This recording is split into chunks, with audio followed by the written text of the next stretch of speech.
Anda telah mengunduh podcast yang dipaparkan oleh Pendeta Dr. Erastus Sabdono ini dari truth.id/voice. Selamat mendengarkan podcast ini. Shalom saudara sekalian. Kebenaran hari ini berjudul kualitas hubungan. Hubungan seseorang dengan Allah tidak dapat dipisahkan dari hubungan dengan sesama. Dalam Matius pasal 22 ayat 36 sampai 40, Tuhan Yesus memberi pengajaran yang menjadi standar bagi hubungan antara seseorang dengan Allah, sesama dan diri sendiri. Saya ulangi, Tuhan Yesus memberi pengajaran yang menjadi standar bagi hubungan antara seseorang dengan Allah, dengan sesama, bahkan dengan dirinya sendiri. Bagian ini muncul dalam konteks pertanyaan. Seorang ahli Taurat yang hendak mencobai Tuhan Yesus, ia mengajukan pertanyaan tentang hukum yang terutama dalam Taurat. Hukum yang terutama di sini maksudnya adalah hukum yang lebih penting dan harus didahulukan ketimbang hukum lainnya. Sangat menarik bagi kita untuk menyimak jawaban dari Tuhan Yesus.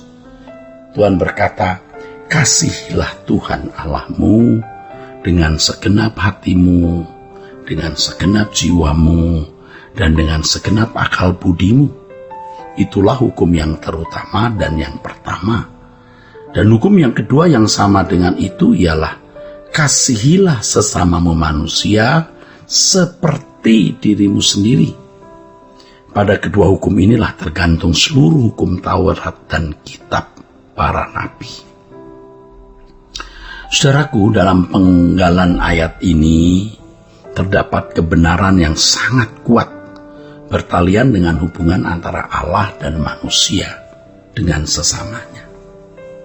Ketika Tuhan berkata bahwa mengasihi Tuhan Allah dengan segenap hati, jiwa, dan akal budi sebagai hukum terutama dan pertama, hal ini mengindikasikan kasih terhadap Tuhan menjadi dasar atau landasan kehidupan orang percaya.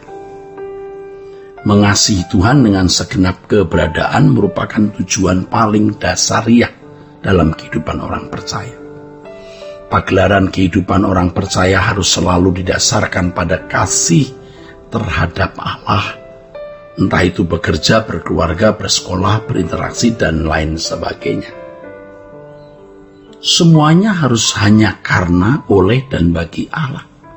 Hal ini paralel dengan kebenaran yang disampaikan oleh Paulus dalam 1 Korintus 10 ayat 31. Jika engkau makan, atau jika engkau minum, atau jika engkau melakukan sesuatu yang lain, lakukanlah semua itu untuk kemuliaan Allah. Kehidupan orang percaya harus ditujukan kepada kemuliaan Allah yang didasarkan pada kasih seutuhnya dalam seluruh keberadaan orang percaya. Saudaraku, berkaitan dengan hal ini, tanpa terpisahkan saudara, Tuhan berkata, saudaraku, bahwa hukum kedua yang sama dengan hukum pertama adalah mengasihi sesama manusia layaknya diri sendiri.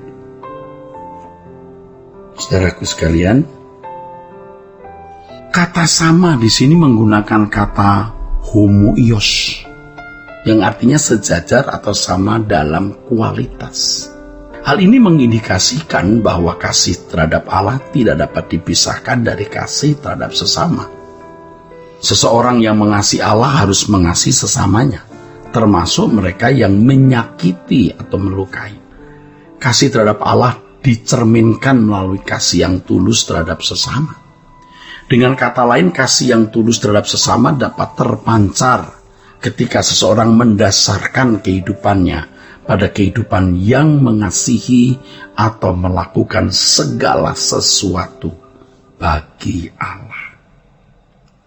Saudaraku sekalian, kasih terhadap Allah akan mengubah dan menggerakkan seseorang mengasihi sesamanya.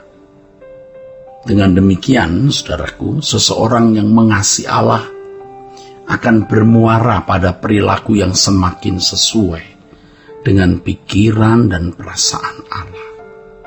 Dan orang percaya dimampukan untuk mengasihi sesamanya dengan pikiran dan perasaan Allah sendiri.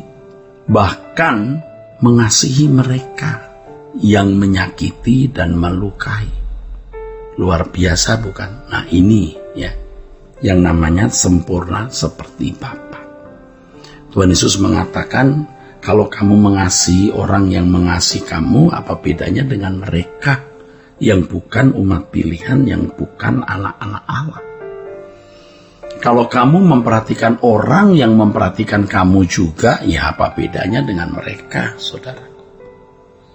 Ini yang saudara-saudara sekalian harus pahami. Kasih terhadap Allah menggerakkan seseorang mengasihi sesamanya dengan benar. Itulah sebabnya dikatakan dalam pembahasan sebelumnya bahwa kualitas hubungan seseorang dengan Allah dan sesama tidak dapat dipisahkan. Tidak bisa. Bagaimana seseorang menjalin relasi dengan Allah dalam pengampunan pasti mempengaruhi relasinya dengan orang lain. Saya ulangi, bagaimana seorang menjalin relasi dengan Allah dalam pengampunan pasti mempengaruhi relasinya dengan orang lain. Artinya kalau seseorang merasa menyadari pengampunan yang Allah berikan kepadanya itu luar biasa, maka itu akan mempengaruhi sikapnya terhadap sesamanya.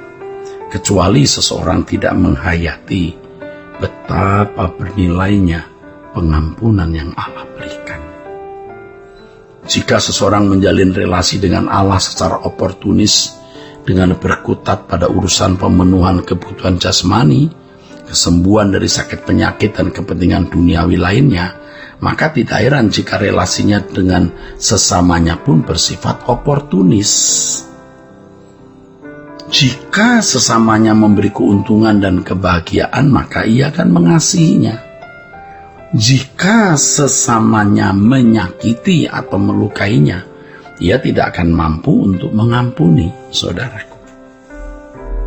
Nah, saudaraku, hal ini diakibatkan konsep bertuhan yang salah, yang telah terbangun sejak lama dalam kehidupan seseorang. Konsep dan hubungan kita terhadap Allah sangat menentukan bagaimana kita menggelar kehidupan di tengah-tengah dunia. Saudara, setiap orang percaya harus memperbaiki konsep relasi dengan Allah yang selama ini telah salah asup, jadi menerima asupan yang salah atau salah menerima kebenaran. Artinya menerima kebenaran yang salah. Salah asup juga salah asuh.